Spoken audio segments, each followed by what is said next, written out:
نماز کے بارے میں ایک حدیث آتی ہے، میں اس حدیث کو جب پڑھتا ہوں مزہ آ جاتا ہے کہ نبی کریم صلی اللہ علیہ وسلم نے فرمایا کہ تحترقون تم لوگ جل رہے ہوتے ہو۔ اب دیکھیں نبی اکرم صلی اللہ علیہ وسلم کا کلام وہ ہے جو اوتیت جوامع الکلم، مجھے کلام کی جامعیت عطا کی گئی، یعنی تھوڑے الفاظ سے زیادہ مفہوم نکلتا ہے۔ وہ اللہ کے نبی دہرا رہے ہیں تحترقون تم جل رہے ہو، تم جل رہے ہو، گویا گناہوں کی بھٹی میں جل رہے ہو۔ حتی اذا صلیتم الفجر، یہاں تک کہ تم فجر کی نماز پڑھ لیتے ہو، غسلتھا، وہ اس کو دھو ڈالتے ہیں، ثم تحترقون پھر تم نکلتے ہو تو پھر وہی دنیا ہے، وہی گناہ ہے، وہی آنکھیں، وہی سماعتیں، کہاں کہاں تم پھر رہے ہو اور گناہ ہو رہے ہیں۔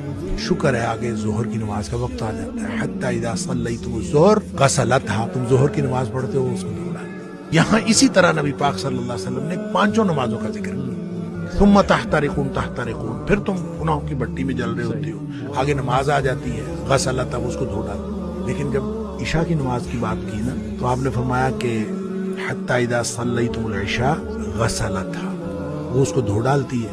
اس کے بعد آپ نے ثم تحترقون نہیں فرمایا، آپ نے فرمایا تو ثم تنامون، پھر تم سو جاتے ہو، فرمایا پھر کچھ نہیں لکھا جاتا، یعنی پھر گویا وہ جو گناہ ہو رہے تھے گناہ ختم ہو گئے۔ سوئے ہوئے کے آدمی کا تو کچھ نہیں لکھا جاتا، سوئے ہوئے سے قلم اٹھا لیا جاتا، تمہارے اوپر کچھ نہیں لکھا جاتا حتی تستيقظوا، جب تک تم جاگ نہ جاؤ۔